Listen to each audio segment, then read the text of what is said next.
Linda Cardellini, you play Meg Rayburn in the Netflix series Bloodline, which is about a family that gets turned upside down when the black sheep comes home. And you're part of an impressive ensemble cast playing your family on the show, and that includes Sissy Spacek and Sam Shepard as your parents. So it's like having them as mom and dad on the show.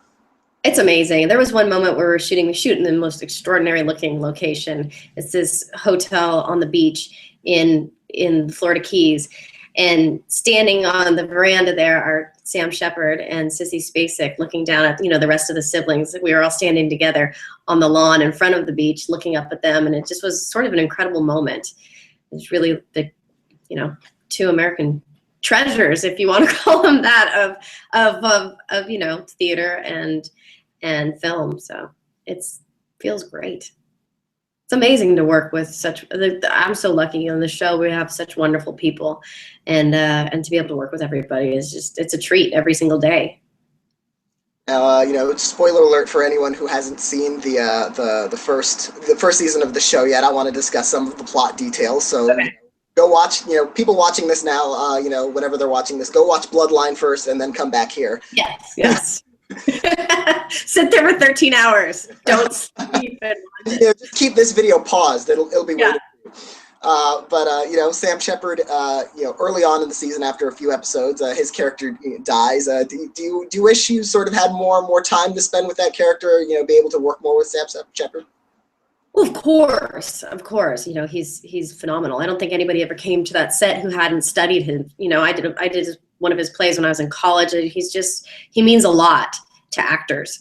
But I think that in his relatively short time compared to the long season, he makes such an impact because he's so great that his presence is felt far longer than he is on screen. And I think the influence that he has over the family and what his life has meant to each of the characters is a very important thing in the show. So his memory is almost a character that lives beyond him. You mentioned filming on location in the Florida Keys, and not just the location, but the weather plays such a big part in setting the mood for that show. Sometimes clear skies, and then you have scenes in the torrential rain also. What's it like filming under those different conditions? It's very unpredictable. One minute it'll be sunshine, and the next minute it'll be huge heavy rains. So there's a lot of mud, and there's a lot of stuff to deal with like that. And then after it rains and it gets really, really hot, and then there's all of these insects that come out after that, and they feast on each other. So I saw swarms of dragonflies. I'd never seen that before, and they come out because they feast on the mosquitoes. After the mosquitoes come, after the rain dies down and the heat comes back, and the mosquitoes come back into the sort of wet, moist. So we have all of these different things happening, but it's beautiful. I think it plays a character in the show as well. I think the opening of the show, the opening title sequence, that weather is not only there to look pretty and set a tone, it actually is the weather there. It changes, and it's much like the show changes. It starts out as one thing, and by the end of the show, it seems like a very different show than the first two episodes. So I think that the weather and being in the Florida Keys, I think that's a big part of the show and a big character in the show. And you can see how hot it is. And I think that heat, it has sort of an oppressive feeling and sort of pressure cooker feeling that's good for the show as well. At the heart of the story on the show is this tragedy from decades earlier where the black sheep, Danny, who's played in the present day by Ben Mendelsohn, he was really mistreated by the family, and his life took off on a different course. You're approaching this from Meg's point of view. Could you still sympathize with Danny despite all the horrible things he does in the present day? Well, I think what I liked about it is that she's the one who wants to give him a chance. She really believes people can change. And when he comes and he says he's going to bring his girlfriend to the dinner, Meg, although she always, really wants to make nice, she always wants to find the best in people too. I think that she believes the best in Danny is hoping for, much like her mother. But at the same time, you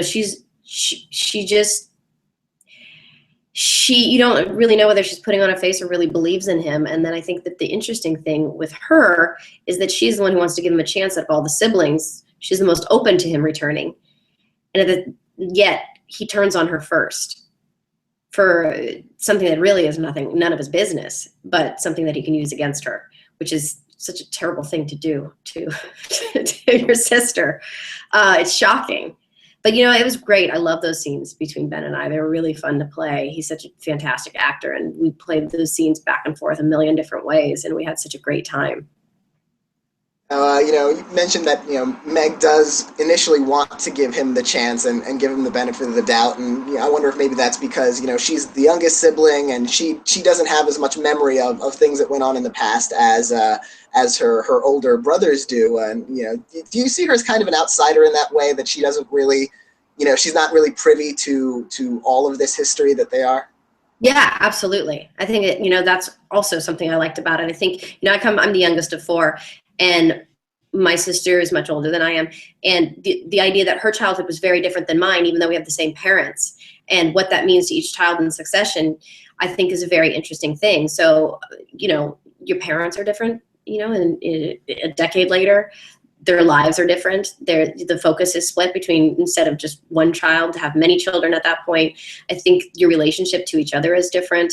And I think, you know, Ben has a line to me, Danny has a line to Meg, where he says, you know, I was around before you even, I don't know, he says something disgusting about something, my father's pants or something like that's something that makes you, you know, squirm. But it's true, you know, there's a whole reality before Meg even exists. And then the reality of what happened to the family, that is such a sore point, and all the skeletons in the closet. I think she doesn't know as much as everybody else does, whether that's by memory or by choice. I think it could be a little of both. And I also think that, you know, she's able to be more influenced by other people's memory than her own. There's a lot of mystery on the show, and a lot of that mystery comes from what happened to, you know, this family in their past, and so there's probably a lot that we still don't know about, you know, the past of this family. You know, there's so many years that you know, lead up to this point. As an actor, do you try and fill in any of those blanks yourself? You know, kind of construct your own backstory in your head that might guide you during certain scenes? Oh, absolutely, absolutely. You know, and you try to, you know, we have a set that operates as a home. You know, that the main house where the show is shot is supposed to be our family home, and so there's set decoration there, and there's pictures there, and we try to fill it all in with each other and talk about everything. And for me, as many details as you can have to hold on to for the silent times it helps you take you places in your mind. I think that sometimes the audience can read, and I like that. From the very first episode, the audience is given these flash forward hints about what happens to these characters towards the end of the season. How much plot detail do you and the other actors have? You know, when you started shooting, you know, did you have the whole sort of general plot laid out for you? No, I mean, yes. I mean, generally, yes. Generally, yes. Which is the really interesting thing about the show. It's the way the show operates, and it's sort of how it operated working on the show, is that you know what happens in the first episode. By the end of the episode, you know what event is to take place, and it's how you get to that event that is sort of the thrilling, mysterious part of it. And for us as actors, and I'll speak just for myself, getting the scripts, and you know, even in episode 3. In episode 3, I do some things, you know, I'm looking at something in the trunk of the car, and doing what I'm doing in episode 3 will then be repeated in episode 12. But it isn't until I get, you know, and I have to act episode 3, you know, in order. And so it isn't until episode 12 that you actually learn all of the events that surround what you've already portrayed in episode 3. So it's an interesting learning curve, and it's really an exercise in trust. And also, you know, I ask a lot of questions. I love to ask questions. I ask a lot of questions of the producers at all times, and they're very thoughtful guys. You know, they really understand everything that they're trying to do, but I think the story can go in many, many different directions, and at any given time. And so I would be on the phone with them before a scene, asking questions and hoping for answers. And I think, you know, it's a really complex, layered reality that they created within the show, and so you might know the bigger events, but the little details sort of get filled in as you go along, and the story sort of winds in many different directions. Yeah, and that tease we get in that first episode is such a great setup. We find out that that Danny, in that first episode we find out that he dies, and Right. John is blows up that boat. End of the first episode, and it just sets us on our way. But the Danny character is so central to the entire season that Yeah. next season seems like it's going to be a lot of change and transition. Do you have any inkling of where it might be going? Do they, do the No, I actually I have no idea. And I know none of us really do. So I think that it's going to be fascinating to talk about it. I can't wait till we all get back together. We'll have to have some kind of meeting before we move forward on this next season, and they're going to have to answer a lot of questions. But I know that when they originally came up with the show and pitched it to Netflix, they had pitched multiple seasons. So I can only imagine that they know what they're doing, and that it's something pretty exciting coming up. And I was a fan of Damages, and I watched them sort of recreate that show every season as well. And I thought they were, just when you think, oh, this show, it can't go on, it continued in a way that was, new and exciting and fun to watch. So, do you know at all have any idea when you're going to start seeing scripts for the new season?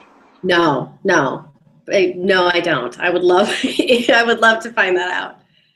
Do you have any, like, I was talking about, constructing your own backstory in your head. Do you have any sort of, ideas in your head that you're sort of speculating about where it's going to go in the future, or are you just going to leave that in the writer's hands and not even speculate? I'm going to leave it in their capable hands. But I'm really interested to see what happens, because Meg is so eager to please her parents, and she's caught sort of between child and adult in some ways in that respect, even though she's a very successful person and she's a very powerful woman in some ways. She's battling with this idea of who she is, and I think people who please too often end up having that problem. So I'm really interested to see what happens between her and her mother, and the rest of the siblings, with how our mother, does she find out, or I don't know. It's fun because I can actually talk about it because I don't know anything. Yeah, that's I knew something and I have to keep it a secret. that's got to be, a good thing, because I know, as an actor working in a bunch of different projects, a lot ahead of time, a lot of these projects are really highly anticipated. That, do you end up spending a lot of times trying not to talk about things? Yeah, especially the past few things I've done have been complete secrets. So I've been learning how to talk around things, I think, which is an interesting skill to acquire. Actually, a very useful one in life. But it's exciting to actually get to talk about things, and it's exciting now that the show is out. Even though I hate to talk about certain things because there's still spoilers if people haven't seen the show. But it's very exciting now that the show is out to be able to talk about it and to be able to get into it with people. And it seems to, I've had a lot of people coming up to me recently talking about it. It seems to creep in on people and get them a little obsessed, which is great for us. Speaking of secretive projects, there's one that has gotten maybe a little bit of attention over the weekend. Might have flown under the radar a little bit. Avengers: Age of Ultron. Right. I don't want to talk too much about that character in case people haven't seen it. Want to be surprised by the nature of your role. But how long were you keeping secrets about that one? Oh, at least a year, I would say. At least a year. Yeah. Well, people are, it's funny because to keep a secret, you really can't tell anybody. Because if you tell the thing about being in a big family, if I tell certain people and not others, then I get in trouble. So I'd just rather not tell anybody at all. And then I just, then everybody's in the same boat when the secret, comes out. I can say I didn't tell anybody. But so it's really fun. It's really fun to have a secret, especially this day and age when everything is, information is so readily available. It is pretty fun, and I was really pleased with how long it stayed a secret. It was almost till the very end. Now, the good news for any actor in the Marvel Cinematic Universe is that there are so many Marvel projects right now in film and in TV. You never know when and where your character could possibly come up. Do you sign yourself over to Marvel to, potentially be available for any other projects that you might happen to come up in? I think, yeah, I think it's a wait and see, but I think, they definitely like to, they welcome you into the Marvel family, which is, it's great. And not to mention, wow, the fans are amazing. It's just so, they're very ardent, well-read comic book fans. It's fun. It's really fun to be part of it. So I don't know. We'll see where it takes us. Now, this year you also reappeared briefly on Mad Men during the final episodes that Right. are currently airing. You had a brief scene there with Don, and what was it like coming back to sort of say goodbye to that show after having that significant storyline you had a couple of years ago? I was so happy to be back. I thought it was, I just love the show. I love the show. I'm so happy I was on it. I had such a great role to play on it. But other than, myself aside, I just love watching the show. And I think it's such a great, talented group of people. So I was really happy to come back and to be part of the end of it. Now, the Mad Men performance you gave in 2013, where you were Don's mistress for a while, that earned you your first ever Emmy nomination. It did. Yes, and after so much TV work that you've done over the years, from Freaks and Geeks to ER, was it especially rewarding to be acknowledged by the TV Academy that way?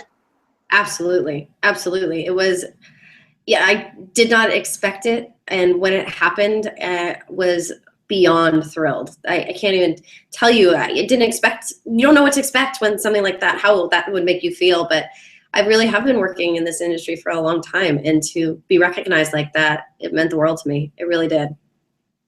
So, the guest acting awards are given out at, Creative Arts. Did you go to Yeah. that event? Did you go to the main ceremony? Yes, I went to both. Which was so much fun. I was happy to be able to go to both. I'd never been to either, so that was fun. So, you get to wear dresses and the whole 9 yards. It's everything, it's what you think it's going to be like when you get involved. When you're a little girl thinking about being in this industry, you think of all those glamorous kinds of big, large red carpet shows, and it was really fun. It's possible that you'll be an Emmy contender again this year for Bloodline, and if you are, you'll have to submit a sample episode to Emmy judges. Are there any episodes from the first season that stand out to you that you felt were especially strong for you and your character? There is, well, there's several parts that I love, and then there's some little tiny scenes that I love that I probably wouldn't submit as an entire episode, but I think it's episode 12. Where it sort of explains what happens in episode 3 in terms of what's in my trunk and what we do with Danny to help John. And there's this whole series of events that is so high drama and so fraught with panic. And it goes on it's at such a high pitch for so long. I'm really proud of that work, because it was, we were all looking at each other going, oh my God, how do we do this? And I think it's so exciting to watch the whole series, when I take John to, find John, take him to the hospital, then, get in the car and go get my other brother and run into his ex-wife and try to cover that up. And Meg always does that with this sort of like bizarre sweetness that is unsettling, that she's the same kind of thing that she gives the cop when he pulls her over, and then standing by the body in the rain and hoping not to be discovered, and then that with the panicked driving the car and the body, and then from there it crescendos with me sort of dealing with Marco in the car and telling him things, saying horrible things to him just to get rid of him, and then it quiets down with these scenes between, the 3 siblings that I think were really challenging. But I love that sequence of events. And I think that's episode 12. Is it 11 or 12? I can't remember the number. It's definitely one of those. I've only seen the whole thing once. So. Yeah, and I watched it in a binge, so they all kind of blend together. Yeah. Because it's like a novel. It's like picking up a novel and reading it. It's like you don't remember exactly what chapter, but you know where it was. Yeah, and those scenes in the rain, that's those must have been some like physically intense, just to sort of be at the mercy of the elements like that. Yeah, that was after a long, long day and night too. So, and it was towards the end of the schedule. So that kind of stuff is always, you know, people are always working, you know, the crew, everybody's so tired and working so hard, and the end is in sight, and it's it's just getting to the end of it. And then we had so much high drama at the end of it, but it was, everybody pulled together, and we had an amazing crew. You know, those elements are difficult. We have people in bug suits, and you know, everybody's covered in sunblock and bug spray, but you know, and on the water and in the water, and it's, you know, it's gorgeous, but at the same time, you know, being out there for the crew for that long and it's hard. So they did such a great job. Well, I want to congratulate you again on Bloodline and Ultron and Mad Men and everything that you're doing right now. And thank you so much for talking with me today. Absolutely, absolutely. Thank you for having me.